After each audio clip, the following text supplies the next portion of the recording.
Olá pessoal, vamos dar continuidade às nossas aulas. Hoje eu vou falar sobre organismos. Pessoal, quando a gente fala de organismos, assim como vocês observaram lá na primeira aula sobre a questão da hierarquia dos níveis de organização da ecologia, observamos que os organismos é o primeiro lá dessa hierarquia. E nessa parte de estudo com base na ecologia sobre organismos, a gente vê relações de organismo quanto à sua evolução dessas com relação à sua seleção natural, quanto à reprodução, quanto à interação dos organismos no ambiente. Então, aqui eu vou abordar sobre a questão da seleção natural dos organismos, os tipos de vias, de evolução de determinada espécie, organismo ou indivíduo. Aqui em ecologia isso se torna sinônimo, tá? Então eu vou falar mais essa parte da questão evolutiva dos organismos. Todos os organismos, eles utilizam recursos para sobreviver, tá? O ambiente, ele dá condições, tá? O ambiente em que o organismo X está adaptado. Imaginemos aqui esse animal, um ovino, em pastejo na caatinga. E também podemos observar outros organismos vegetais, como aqui uma palmatória, aqui uma planta de pinhão manso, que é muito comum na caatinga. Esses indivíduos, eles recebem condições do ambiente e para isso eles usam de recursos. Quais recursos? Energia e nutriente. Com base em um organismo animal, ele vai receber a energia, tanto a energia quanto os nutrientes, pela alimentação de um outro ser. No caso aqui, o ovino ele pode se alimentar dessa palmatória e receber alimento, nutriente e energia via esses recursos. Já para o organismo vegetal, os recursos, por exemplo, energia e nutrientes, a energia vem do sol, tá? Elas captam a energia do sol e transformam essa energia luminosa em energia química. E os nutrientes, elas absorvem pelo solo. Todos esses organismos, eles gastam uma energia para a manutenção. Aqui, por exemplo, no animal, ele gasta para a manutenção da sua temperatura corporal. E também a energia que resta, ele vai utilizar para o seu desempenho biológico, que podemos dividir em sobrevivência, crescimento, atividade e reprodução. Todos os organismos eles vão utilizar desse desempenho biológico para fazer essas atividades, tá? Que isso permita com que eles possam sobreviver em determinado ambiente. Com relação à evolução e adaptação, tem esse texto postulado por Theodosius, tá? Que em biologia nada tem sentido exceto a luz da evolução. O que isso quer dizer? Todos os organismos que estão atualmente no ambiente, eles trouxeram características genéticas de organismos passados, dos seus antepassados, que permitiram que esses, atualmente, eles consigam viver no ambiente que estão. Para falar de evolução e adaptação, dois autores são necessários que se falem aqui, que é Lamarck e Darwin. Lamarck, ele postulou algumas ideias sobre a evolução no seu período. Lamarck falava que as mudanças ocorridas ao longo da vida de um indivíduo para que este se adapte ao seu meio são passadas para as gerações futuras. Tais mudanças seriam resultado do que o organismo quer ou precisa. Partes não usadas desapareciam gradualmente e a evolução seguiria um roteiro pré-definido. Com base nisso, ele postulou duas leis: a lei do uso ou desuso e a lei da transmissão dos caracteres adquiridos. No caso da lei do uso ou desuso, o uso de determinadas partes do corpo do organismo faz com que estas se desenvolvam e o desuso faz com que se atrofiem. No caso da lei da transmissão dos caracteres adquiridos, alterações provocadas em determinadas características do organismo pelo uso ou desuso são transmitidas aos descendentes. Aqui a gente pode se referir que, na verdade, essas duas leis, com o passar dos estudos e postulagem de outros autores, viu que isso não é bem assim. Não pelo fato de um organismo deixar de usar ou usar muito alguma parte do seu corpo, por exemplo, para melhor andar, para se alimentar, ela vai estimular o desenvolvimento dessa parte, e aquelas partes que não utilizam vai deixar de utilizar. Não é o fato de o organismo querer evoluir, mas as pressões que o ambiente impõe nesse organismo. Aqui um exemplo da girafa de Lamarck. Os antepassados das girafas, segundo ele, a gente observa via fósseis, né, que os antepassados eles tinham um pescoço mais curto. Com o passar do tempo, pelo fato de as plantas serem de uma altura maior, a girafa, no caso dos pensamentos de Lamarck, tinha uma necessidade de aumentar o seu pescoço com o passar do tempo, mas não necessariamente isso ocorreu. Assim veio as postulagens de Darwin e um outro autor, Alfred Russel Wallace, que eles postularam a teoria da seleção natural. Eles diziam que o desejo ou a necessidade dos organismos não mudam em nada a evolução da espécie. Ou seja, não é que há um desejo de evolução dos organismos. O caso é que existe uma variação nas espécies. Ou seja, dando um exemplo aqui do ser humano, a gente pode observar que nós, somos diferentes uns dos outros. Há uma variação genética no nosso genoma. Parte da variação é hereditária, ou seja, vindo dos genes ancestrais. Características vantajosas em determinado ambiente tendem a ter sua frequência aumentada na população. Ou seja, aqueles indivíduos em determinado ambiente que conseguiram sobreviver a essa pressão do ambiente e se reproduzirem, eles transferiram esses genes para a geração futura. Nesse caso, o mais apto sobrevive. Evolução não ocorre de forma pré-determinada. Devido a alguma pressão do ambiente de determinados indivíduos que têm uma variação do seu código genético e indivíduo X que tem uma variação diferente para determinado ambiente, ele vai sofrer uma pressão natural e essa seleção ou pressão vai fazer com que aqueles indivíduos transmitem aquela característica para os seus descendentes. Então, a teoria mais aceita é que os organismos mais bem adaptados ao meio têm maiores chances de sobrevivência do que os menos adaptados, deixando um número maior de descendentes.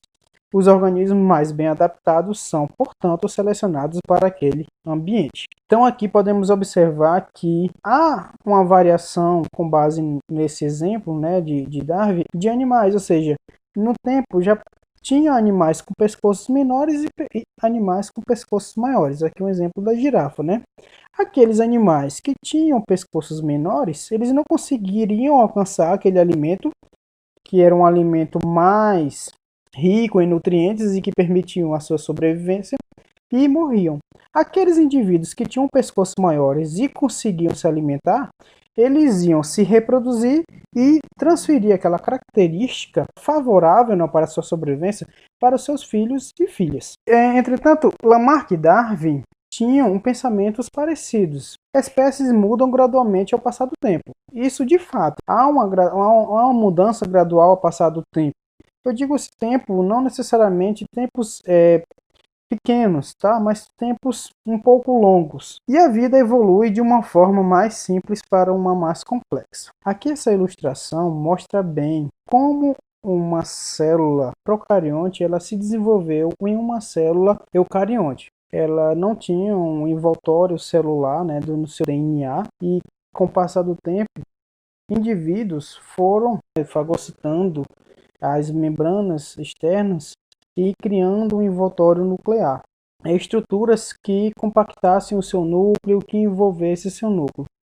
Algumas dessas células, elas conseguiram fazer uma simbiose com outras células, em que algumas células se fagocitaram nessas células maiores, formando o que a gente conhece hoje como mitocôndria. Nas células eucariontes, elas têm uma dupla camada de membrana. Isso explica que elas foram fagocitadas por essas células maiores. Já aqueles seres autotróficos, que conseguem fazer fotossíntese, conseguiu tem uma simbiose com organismos procariontes que conseguem fazer essa fotossíntese. Então, além da mitocôndria que esses indivíduos absorveram, eles absorveram também células que são capazes de fazer fotossíntese, gerando o que a gente conhece atualmente como cloroplasto. Aí, nesse caso, temos duas divisões de seres autotróficos e seres heterotróficos. Com base na evolução, a gente pode se perguntar como que um organismo ele é adaptado a determinado ambiente, né? Então, a gente pode dizer que, na linguagem comum, né, peixes são adaptados para viver na água, de fato, e cactos são adaptados para viver em condição de seco. Na linguagem comum, peixes possuem características que eles permitem viver na água, como brânquias, né, nadadeiras e assim por diante. E os cactos têm características que eles permitem viver onde a água é escassa. Um exemplo, acúmulo de água, tem a abertura dos seus estômatos no período da noite para perder uma quantidade mínima de água e aí conseguir captar CO2, isso na linguagem comum, tá? Só que na linguagem científica, a gente tem que ter a noção de que X é adaptado a viver em Y. X um animal, por exemplo, e Y um ambiente. Significa que o ambiente Y estabeleceu força de seleção natural que afetaram a vida de ancestrais de X e assim moldaram e especializaram a evolução de X. É o que os postulados de Darwin e Wallace falam, né? Que X é adaptado devido a uma pressão de seleção natural pelo ambiente.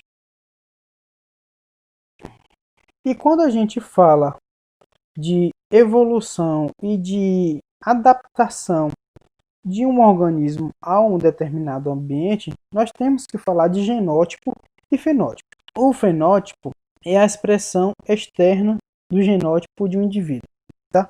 E o que seria o genótipo? Cada indivíduo numa população é investido de uma constituição genética única. Isso é o genótipo. E a expressão externa desse determinado genótipo, tá? Do genótipo na estrutura e função do indivíduo é chamada de fenótipo. Ou seja, genótipo mais ambiente, temos aqui o fenótipo. Imaginemos aqui que temos um genótipo, né, o DNA do indivíduo, mais o ambiente, aqui no caso a caatinga, permitiram que animais tais como esse ovino morada nova tivesse características rústicas, né, que conseguisse se adaptar às condições do ambiente caatinga, tá? E esses animais, eles são bem rústicos, eles têm o que a gente chama de plasticidade fenotípica. Dentro da sua carga genética tem várias informações que faz com que ao entrar neste ambiente X, essas características genéticas modificaram seu fenótipo, fazendo com que eles se adaptem bem a esse ambiente. Tá? Com base na evolução, tá? Ela pode ser dividida em duas. A evolução pode ocorrer por processos aleatórios ou por seleção. Tá? Com relação à evolução por meio de processos aleatórios, nós temos 4. A mutação, deriva genética, efeito de gargalo e efeito fundador. A mutação nada mais é do que a mudança aleatória na sequência de nucleotídeos em regiões do DNA que compreende ou controla a expressão de um gene. Tá? Na maioria das vezes, pessoal, em organismos superiores, né, a mutação ela geralmente não é uma coisa muito boa, tá? Mas dependendo do ambiente, essa mutação ela pode se favorecer. Aqui podemos observar um exemplo do cervo de cauda branca mutante. No depósito Seneca do Exército, no oeste do estado de Nova York, uma mutação para pelo branco surgiu na década de 1940. Desde então, o fenótipo branco foi protegido enquanto o fenótipo normal marrom foi caçado. Nos 70 anos seguintes, o fenótipo branco chegou a compor aproximadamente 25% da população. Nem sempre uma mutação de um indivíduo ele é favorável, tá? Consideramos aqui com relação à camuflagem. A gente observa que o cervo branco ele se camufla muito menos do que o cervo marrom. Só que, como ele foi protegido e os outros cervos não, essa característica mutante do cervo branco ela foi passada para os outros organismos, fazendo com que houvesse um aumento nessa quantidade de indivíduos pelo fato deles serem protegidos na região do estado de Nova York, tá? Mas nem sempre uma mutação ela é benéfica. A deriva genética é um processo bem aleatório, tá? E é um processo que ocorre quando a variação genética é perdida devido à variação aleatória em acasalamento, mortalidade, fecundidade e herança. Geralmente a deriva genética ela é observada muito em indivíduos de população pequena, tá? Aqui um exemplo de dois tipos de peixes, tá? Que vivem. Esse peixe aqui, por exemplo, não tem uma pigmentação nos olhos, ele vive em regiões mais escuras de caverna. Já esses peixes aqui, que é da mesma espécie, eles vivem em regiões mais claras. Fizeram um estudo com relação à pigmentação e o tamanho dos olhos desses peixes. Ao comparar a maneira como regiões diferentes de DNA que codificam o tamanho do olho mudaram entre populações de superfícies e áreas de caverna. Pesquisadores observaram que todas as 12 regiões de DNA codificavam olhos menores na população de caverna que na população de superfície. Então aqui o exemplo. Todos os indivíduos que foram estudados, podemos observar que teve uma coisa constante, de descida com base nas regiões do DNA. Isso mostra que o olho menor de indivíduos que moram em caverna foi através da pressão pelo ambiente sim. Já quando os pesquisadores observaram as mudanças na região de DNA que codificam pigmentação, eles encontraram 5 regiões codificadas para maior pigmentação e 8 regiões codificadas para menor pigmentação. Como as 3 regiões não mudam na mesma direção, isso sugere que a alteração na pigmentação foram em virtude da deriva genética. Tá? Então a gente pode observar, diferentemente desse gráfico, quanto ao tamanho dos olhos, que a pigmentação ele não seguiu uma pressão de seleção natural. Essa mudança foi devido à variação genética desses organismos.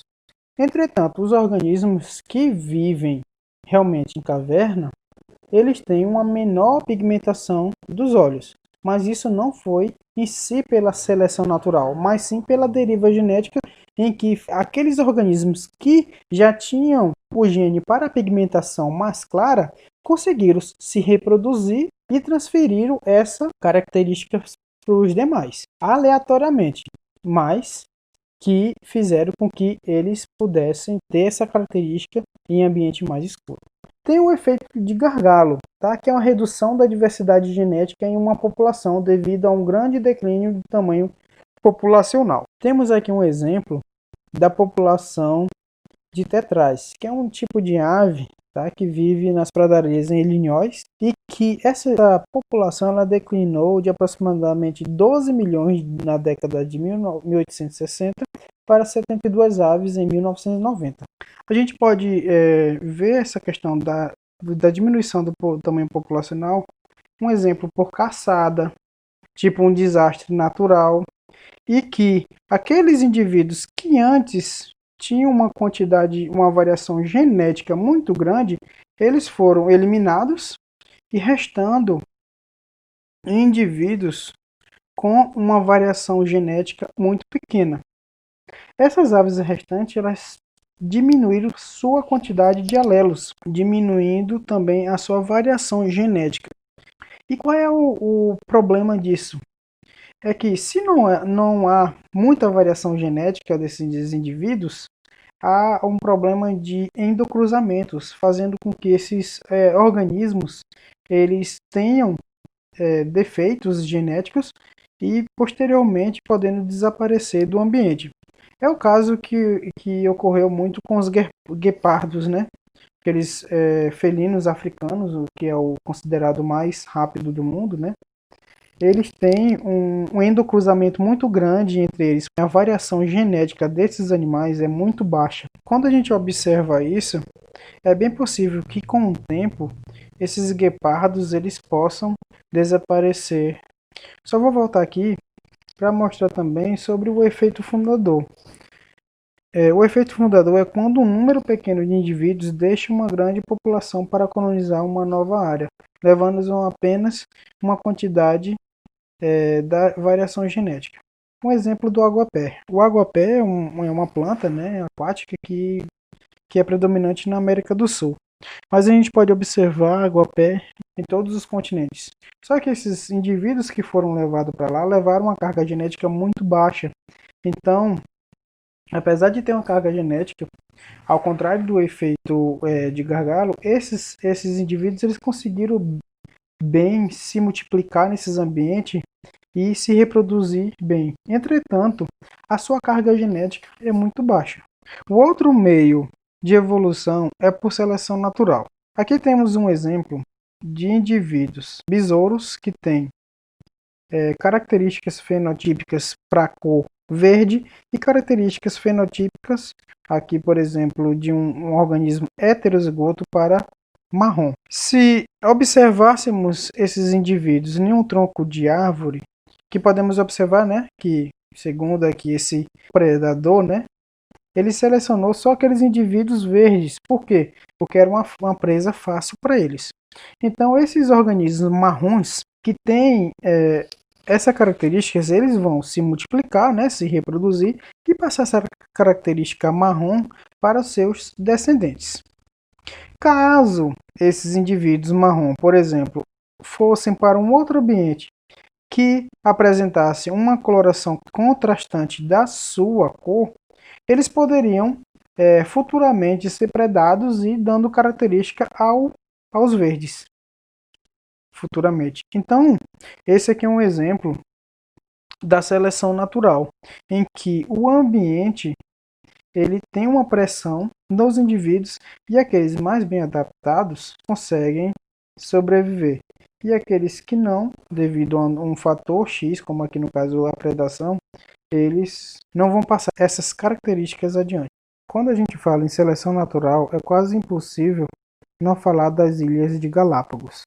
Esse foi o local em que Charles Darwin estudou para postular sua teoria de seleção natural.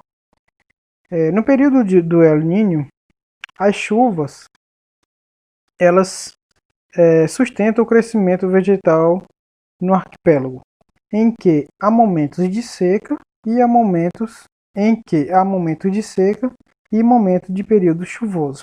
Então, as Ilhas Galápagos, tá? Ela pertence ao país do Equador, na América do Sul. Ela é composta por várias ilhas, inclusive aqui a ilha de Darwin, né?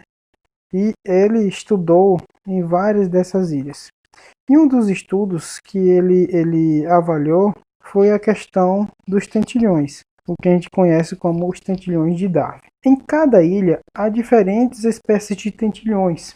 Os tentilhões eles descenderam, né, de um ancestral em comum, e o que mudou nas características dos tentilhões foi basicamente os seus bicos, que fazem com que esses tentilhões eles tenham características de bicos para determinados alimentos que eles encontram nas diferentes ilhas. E quanto à evolução, um exemplo bem característico de seleção natural, sendo que, de maneira geral, a seleção natural ela não ocorre tão rápido assim, ela ocorre de maneira lenta. Mas lá nas Ilhas Galápagos, por ter uma variação muito rápida no tempo, tem momentos que tem chuva, tem momentos que é seco, podemos observar também uma variação na vegetação e também na alimentação dos indivíduos. Durante o período de El Niño, que ocorreu nos anos 75 a 78,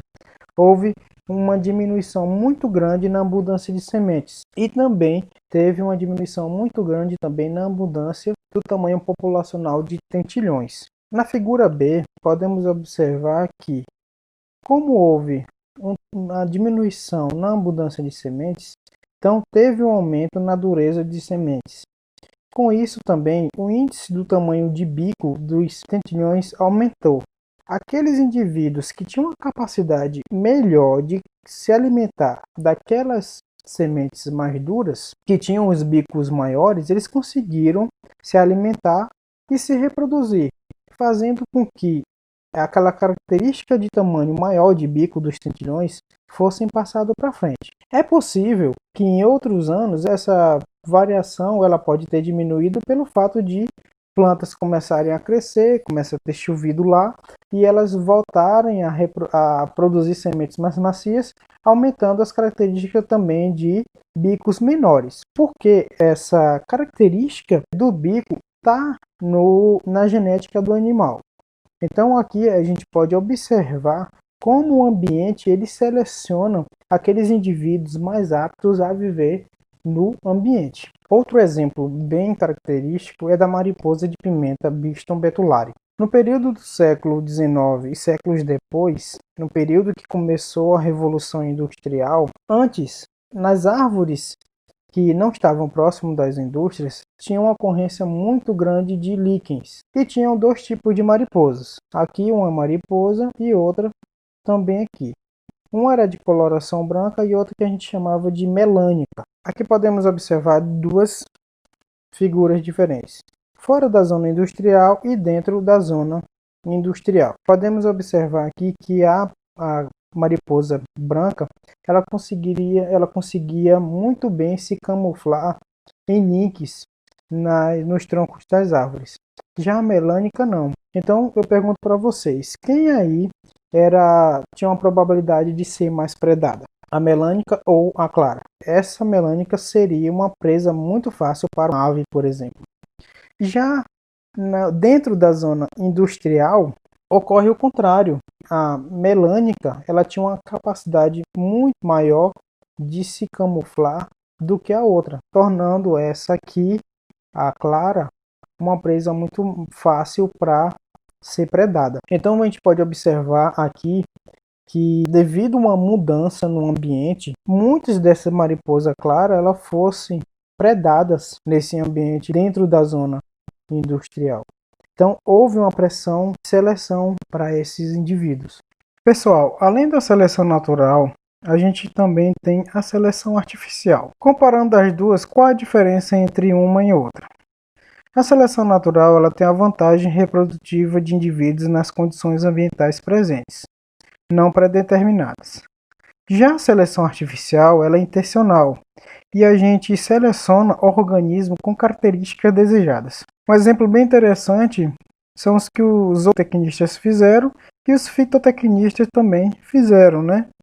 Em que, com o passar do tempo, selecionamos animais que tinham uma capacidade muito rápida de ganhar peso. A mesma coisa foi feito com milho. Antigamente, os ancestrais do milho eles não tinham essas espigas bonitas, né, essas sementes que a gente observa hoje. Então, foram selecionados indivíduos que tinham essa característica para uma quantidade maior de sementes por espiga. Anteriormente, por exemplo, o que a gente observa no suíno. Antes a gente tinha suínos que tinham uma quantidade de gordura muito grande, tá?